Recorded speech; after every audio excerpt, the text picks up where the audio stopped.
Formation flight helps you practice the fundamentals of flying in relation to other airplanes that you've seen in the introductory BFM videos. Things such as range, angles and closure, pursuit curves and turn circles and turning room.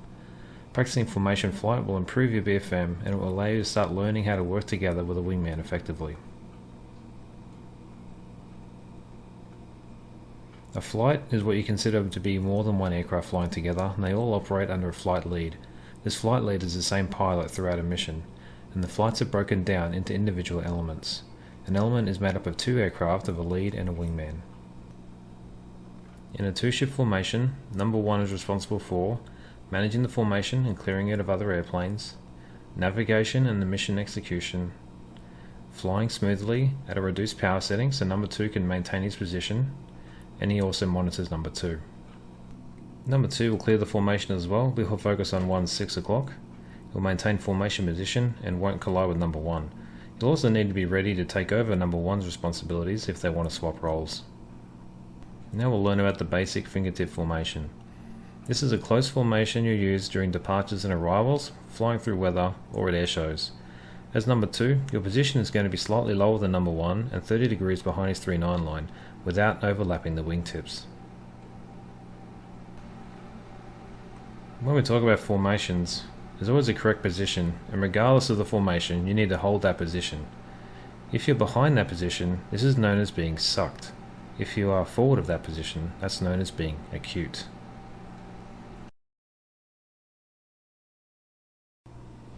Ideally, you'll be able to maintain this fingertip position at all times, but the thing is, how do you manage to do that?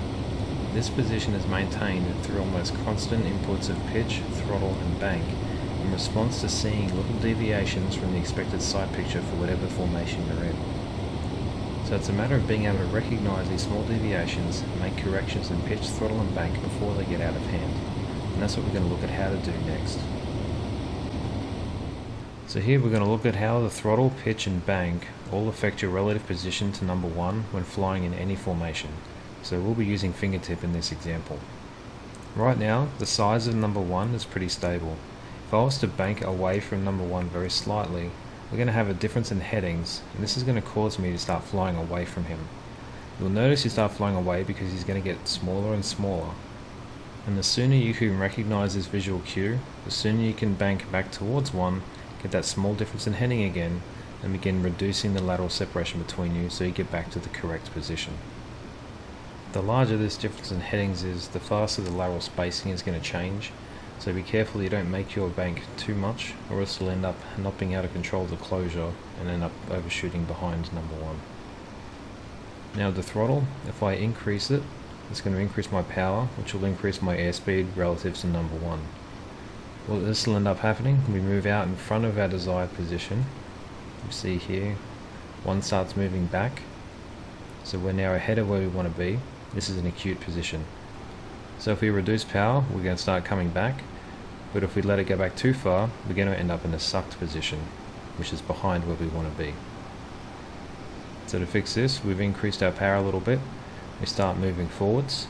We'll also bank towards number 1 slightly, so we reduce that lateral spacing, as well as adjusting our pitch to get the right vertical separation. Once number 1's in the right position, we can reduce our power so his line of sight remains stable, and then we'll continue making small power, pitch and bank adjustments to keep number 1 there. When flying in fingertip, how you maintain it in a turn depends on whether you're inside or outside number 1. If you're on the inside, it's going to create a smaller turn circle than number 1, so you need to reduce your power to fly slower. This will put you inside and lower than number 1. The airspeed of number 1 must let number 2 be able to fly inside without risk of stalling. If you're on the outside of the formation, you're going to be flying a larger turn circle than number 1, so you will need to increase your power for a faster airspeed to counteract that. This will put you to the outside and higher than number 1.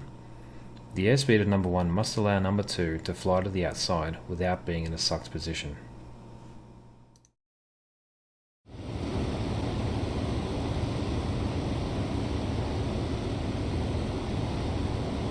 So as number 1 starts rolling into the turn, we're going to reduce power slightly to help bring our airspeed down. We try and match our roll rate with number 1 and we end up with the same angle of bank. So we're watching number 1, All we're doing is just trying to watch out for those small deviations. We're responding by making small adjustments in the pitch, throttle and the bank.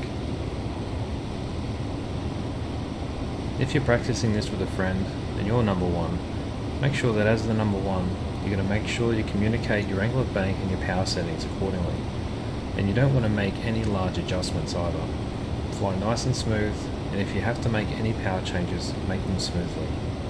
This will in turn allow number two to fly more accurately because they can make small adjustments while you're being constant.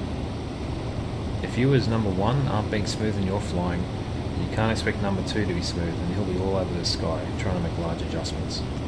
So from here, we're going to roll out of a left turn, being on the inside. We're going to begin a turn to the right, and now we'll be on the outside. So as number one begins rolling to the right, we match his roll rate and his angle of bank, and then we will increase our power to increase our airspeed in order to maintain our position on the outside of the turn. Remember that we need to fly faster when we're on the outside of the turn because we have a larger turn circle, and we'll need to cover a larger distance in the same amount of time. Here you can see we're a little bit too high in the turn, so a small adjustment can bring us back down, get ourselves back in fingertip, and we'll roll out of the turn and reduce the power that we added in order to maintain fingertip into straight and level flight. That completes the introduction video on formation flight using the fingertip position. If you liked it, let me know using the like button or a comment, and don't forget to be a subscriber, that way you can see new videos as they're released.